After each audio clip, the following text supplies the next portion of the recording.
Здравствуйте.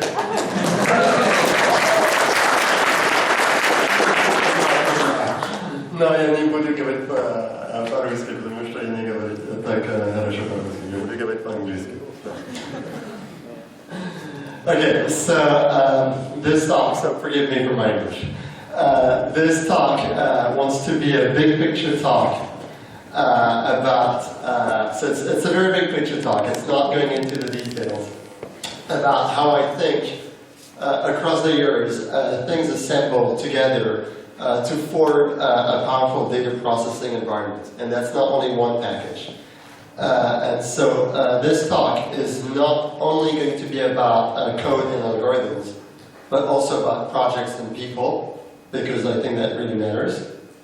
And so just to set the picture, I was not trained as a computer scientist or as an IT professional. I did a PhD in quantum physics, and that's mostly big vacuum systems, so think leaks, electronics, lasers, and amongst many problems, we had computers. And so the problems that we solved with computers were mostly things due to scientific data processing and experimental control. And there was some MATLAB and some C connected together. This is important for me because this is what shaped my vision of the computing as a tool to solve a bigger problem. And I think that's something really very important. So fast forward to 2011, and I was recruited as a researcher in computer science in the French computer science facility. So that was very important for me because it was a big change in career, and because in RIA, so the French computer science facility, is really a place where many expert people are in computer science.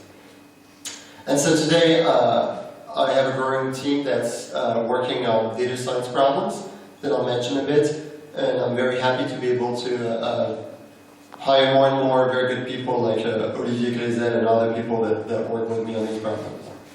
So the problems that we're trying to solve are, we're trying to link brain function, so high-level brain function, to low-level things like neural activity. So that's the big picture problem that we're trying to solve, and we're using machine learning to do this, and I'll explain a bit. So we work with functional MRI. The idea is that you're going to use a standard MR scanner, like there is in any hospital, and you're going to use it to record a movie of brain activity. So you're going to have a 3D time result, so that's 4D movie of brain activity. And then you can do experiments. And the problem that we're interested to solve so that's known as neuroimaging, for brain imaging. And the problem that we're trying to solve in cognitive neuroimaging is to use this to understand cognition. And so one way we can formulate it is to say, we're going to try to learn a bilateral link between brain activity and brain function. And once I've said this is a problem that I can tackle with a computer if I have the data, right? So one thing we can do is that we can try to predict from the stimuli the neural response. So we're predicting brain activity from stimuli, and that's going to give us a window into what's relevant for the brain. What are the right brain representations of the stimuli? Another thing that we can do is try to predict the stimuli from brain activity. So that has been known in the news as brain reading, and that's really interesting because it tells us what in the brain activity is specific to the actual stimulus, right? To the task that's being done. So this was done, for instance, in 2008 by a Japanese group, where they showed that they could reconstruct the picture seen by the people from the activity of the visual cortex. Now, when you think of it, this is a feat. This is very, very hard. If we want to do science, we want things to be reproducible. We want things to... I want to be able to run this experiment again. So, in terms of data processing, in terms of software, I want this to work once. I want this to be correct. And then I want this to be so easy it becomes boring. That's my goal as a scientist. To have data processing in my lab become boring. And I think you've solved the problem once it's boring. So, we're working on this. We're working on this specific problem, for instance, reproducing this experiment. And if you want, you can reproduce it. We have open source code in Python, of course, that you can run. It will download the data, and it will reproduce the experiment. That's not easy. That is a software development challenge. So the good news is, once we've solved this challenge, which we haven't, but once we've really solved it, when data processing is completely routine, then we can start accumulating data. That means we get into the big data regime. And that's really exciting for me as a scientist, because that means that we're going to build richer, more complex models of brain function. Not only reconstructing visual stimuli from low-level brain activity, but maybe other models. And where we're getting at in the long term there is accumulation of scientific knowledge through data to learn formal representations. I don't know if this speaks to anybody, but these days, like web search engines are using not only data, but they're using knowledge bases to organize this data. And I'd like to do this with our brain data, and that's very challenging. Now, is this going to give us a theory? Well, this is a quote by Stephen Hawking that says that a theory is a good theory if it satisfies A, describing well our known observations with a small number of hypotheses, of elements, and B, making good predictions about the future. So once again, this is machine learning. This is a problem I can solve as a computer scientist, as a software engineer. So that's where I want to go. Now, the problem is, on a day-to-day life at the lab, we have many minor problems. Like the fact that we write a lot of buggy code. Our code is too slow. Our lead people may leave, and they do sometimes. We get new people we need to train, and I find that I don't understand the code that I've written a year ago if I'm not careful.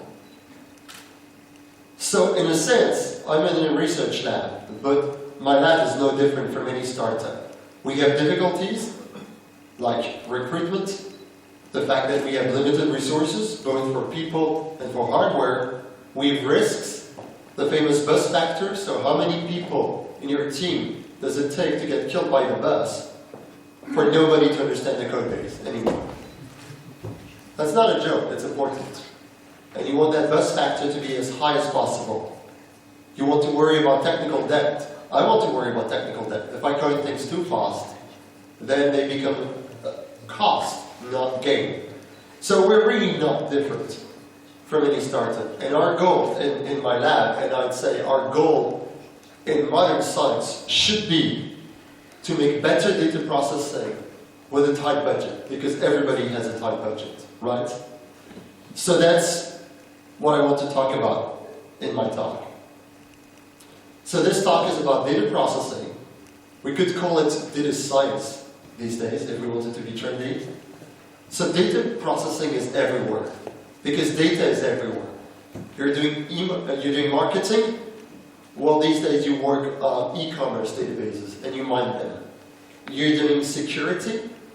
Well, these days you mine server logs. And everybody has way too much email. So then you do text mining on email. So machine learning, let me define machine learning. The simple definition is it's about building predictive engines. It's about learning rules that generalize to new data. So for instance, these are oranges. This is an apple. Oranges are orange, the orange color. The apple is green. So what's this? This happens to be an orange. It's a green orange. So this is the difficulty of generalizing, right? I need to learn things that actually do generalize, and that's hard. So one other example, more practical, face recognition. I put pictures on Facebook, pictures of my friends. I label them. I give Facebook names. Then I put a new picture that is not labeled. The task here is to find the name of the person in that new picture, right? The task might be also to detect if there's a person in this new picture. So we can see that machine learning is going to be helpful in many places because it's going to enable us to automate many operations. It's been going up a lot. It's been very trendy. Now, what's the difference between statistics and machine learning? You can even talk about statistical learning. So machine learning from a statistical perspective. Well, what we can see everywhere is that there's a paradigm shift because the complexity of our data is growing, the dimensionality of our data is growing, and we have more and more descriptors for the same data, and not only more and more observations, right? So we have big data, but big data is many descriptors and many observations. So as this is happening, as our data is becoming bigger and more complex, we're moving from testing correlations. So is the minimum wage significantly related to, say, happiness of a country, to prediction? What will happen if I modify the minimum wage of this country? And that's two different problems, right? And the second one is solvable with very complex data. The first one is not. That's something, well, is currently not with the current state of statistics. And that's something that's fundamental. And that's driving the change everywhere. It's driving the change in science, it's driving the change in the tech field. So statistical learning is spreading everywhere. Really, you have to think it as moving from fitting simple models to finding a needle in a haystack. That's the problem that we're tackling these days. Now, beyond statistics, if I want to solve real-life data science problems, I'm going to have to worry about many other problems, like input-output, like the fact that I need to massage, clean, and transform my data before I put it in my statistical learning models, like the fact that I need to give meaningful visualization from the results